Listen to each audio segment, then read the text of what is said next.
Basic के math की series को आगे बढ़ाते हुए आज पार्ट नंबर 57 कंप्लीट करेंगे, क्योंकि पार्ट नंबर 1 से लेकर के पार्ट नंबर 56 तक पूरी तरीका से कंप्लीट कर चुके थे। जो भी स्टूडेंट इस वीडियो को देख रहे हैं, अगर आपका मैथ बेसिक कंप्लीट नहीं है और आप मैथ सीखना चाहते हैं तो आप यही कोशिश करें कि पार्ट 1 से देखना स्टार्ट करें, क्योंकि अगर स्टेप बाय स्टेप समझे रहिएगा ना तो कोई ऐसा क्वेश्चन नहीं है कि आपसे नहीं बनेगा। क्योंकि जो बच्चे स्टेप बाय स्टेप नहीं समझे रहते हैं, कॉन्सेप्ट उसके माइंड में नहीं चलता है, उसी स्टूडेंट वहीं का वहीं फंसा रह जाता है जहां क्वेश्चन मिलता है। अगर आपको निकलना है उस जगह से तो पूरी तरीका से पार्ट 1 से लेकर के पार्ट नंबर 56 तक कंप्लीट करना है और यही कॉन्सेप्ट क्लियर करना है कि सर कैसे बता रहे हैं, हम इसको कैसे अचीव कर सकते हैं और किस जगह पे हम फंसते हैं, और उस जगह पे हम जब अब फिर भी आप फंस रहे हैं तो आप कोशिश यही कीजिए कि कमेंट कीजिए। हर एक कमेंट का आपको जवाब मिलेगा। अगर जवाब मिलेगा ना तो आपको लगेगा कि हाँ वाकई में सर मेरे लिए मेहनत कर रहे हैं। तो कॉन्सेप्ट देगा और आपको आगे बढ़ाने का भी यही कॉन्सेप्ट काम करेगा। जो मैथ से डरते हैं डरिए नहीं, लगे रहिए। तो चलिए स्टार्ट करते हैं पार्ट नंबर 57। देखिए, अगर इससे पहले वाला एपिसोड में बताया था रेशनलाइजेशन, जिसको हिंदी में कहते हैं प्रमेयीकरण। अगर प्रमेयीकरण आपको आ रहा है तो ठीक है, नहीं आ रहा है तो सीखना है। कैसे करेंगे, कैसे बनाया जाता है, उसको पूरी तरीका से पूरा फुल फोकस करके इस वीडियो को देखिए, ताकि ये क्वेश्चन आपको समझ में आ सके। अगर ये क्वेश्चन एग्जाम में आएगा ना तो ये क्वेश्चन आपको 3 नंबर दिला कर जाएगा। ए और बी का वैल्यू निकालना है, बस यही क्वेश्चन है। तो ये डिजिट को एज इट इज उतार देना है। तो लिखेंगे √3 प्लस √2 बाई √3 माइनस √2। देखिए एज इट इज यही डिजिट को एकदम एडजेक्ट उतार दिया। आपको इसी तरीका से उतारना पड़ेगा। अब रेशनलाइजेशन कैसे करेंगे सर? इस जगह पे मल्टीपल मार दीजिए, यानी गुना कर दीजिए, और जो नीचे डिजिट है उसको एज इट इज ऊपर नीचे लिख लीजिए। लेकिन लिख लेने के बाद क्या करिएगा ना, इस जगह पे माइनस है ना तो ऊपर नीचे प्लस कर दीजिएगा ओनली। तो लिखेंगे √3 प्लस √2 इन बाई √3 प्लस √2। एकदम यहां तक आपको पहुंचना होगा।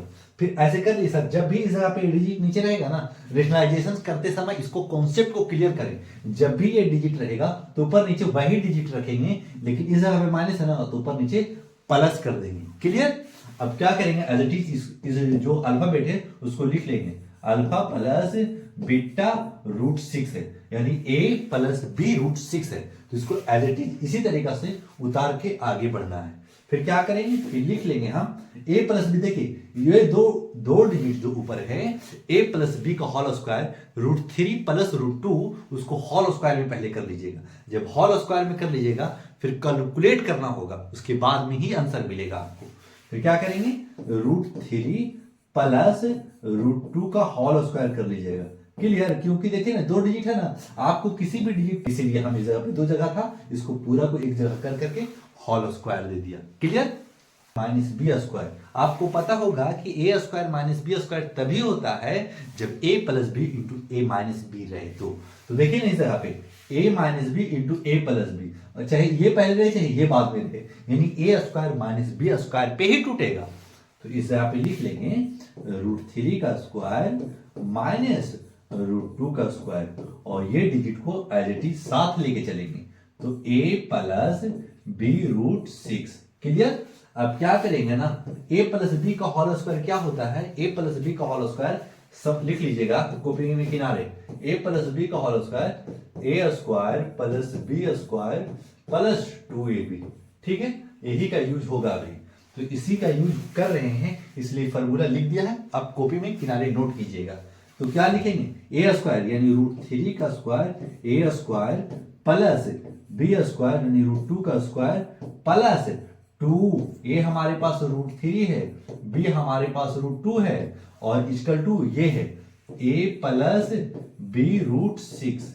क्लियर? अब नीचे क्या बचेगा, नीचे 1 बचेगा। बोले कैसे सर? √3 यानी किसी के डिजिट के अंदर किसी भी डिजिट पे रूट लगा रहे, अगर उसमें होल स्क्वायर कर देते हैं वो डिजिट रूट काटता है, डिजिट वही रहेगा। तो ये डिजिट को लिख दीजिएगा ओनली 3, और ये भी माइनस में है और ये भी रूट लगा हुआ, इसमें भी स्क्वायर है, तो ये डिजिट खाली रूट कट जाएगा, आपका सिर्फ 2 आ जाएगा। क्लियर? अब क्या करेंगे इस जगह पे, तो सिर्फ रूट कट जाता है स्क्वायर से और अंदर वाला डिजिट एज इट इज लिखा जाता है। तो लिख देंगे इस जगह पे 3 प्लस 2 प्लस इस जगह पे हो जाता है 2√6 रूट 3 और रूट 2 तो 2 3 जा 6 और रूट में है तो रूट में लिख दिया बाई नीचे 1 है तो 1 उतार लीजिए equal to a plus b√6। क्लियर? इतना आपको समझ में आ रहा होगा। अब ये क्वेश्चन को क्या करेंगे, अब कुछ नहीं करना है, नीचे 1 का मतलब अब कुछ भी ना रहता है। अगर किसी भी डिजिट के नीचे कुछ भी नीचे ना रहे तो हमेशा हमेशा यही कोशिश करना है कि हर डिजिट के नीचे 1 छुपा रहता है। ठीक, आप लिख लिए होंगे, इस फार्मूला को हम मिटा रहे हैं। अगर लिख लिए होंगे तो ठीक है, नहीं तो आप इसको स्क्रीनशॉट मारिएगा। ये डिजिट यानी 3 और 2 को ऐड करेंगे तो 5 हो जाएगा और बीच में प्लस है तो प्लस दे दीजिए और 2√6 तो 2√6 इक्वल टू लिखेंगे a प्लस 6 b√6। क्लियर? अब देखिए, आपको ये बता चुके थे इससे पहले वाला एपिसोड में पार्ट नंबर 56 में 5 होगा, क्योंकि अब इस जगह पे हम कुछ नहीं कर सकते। a का वैल्यू 5 दे दीजिएगा तो लिख दीजिएगा a equal to 5। b sir तो लिखिएगा b√6 इक्वल टू 2√6 तो b इक्वल टू 2√6 बाई √6 √6 से √6 कट गया, b का आंसर क्या आ जाएगा 2 आ जाएगा। क्लियर? a का वैल्यू हमें, अब देखिए, अगर जो हिंदी मीडियम वाले हैं वो अतः लिखिएगा और जो इंग्लिश मीडियम वाले हैं वो हेंस लिखिएगा। a इक्वल टू 5 और b इक्वल टू 2 और यही आपका कंप्लीट आंसर है ना? जब दमदार क्वेश्चन, ये दमदार आपको कॉन्सेप्ट बता रहे हैं, कॉन्सेप्ट पकड़िए, फिर क्वेश्चन को जैसे भी क्वेश्चन मिले आप वैसे ऐसे कॉन्सेप्ट सीखे रहिएगा और आपको मैथ कंटिन्यू देखते रहिएगा तो फिर क्वेश्चन भारी नहीं लगता है, फिर खुद ब खुद क्वेश्चन आसान हो जाता है। अगर समझ में आ गया होगा तो लाइक सब्सक्राइब जरूर कीजिएगा।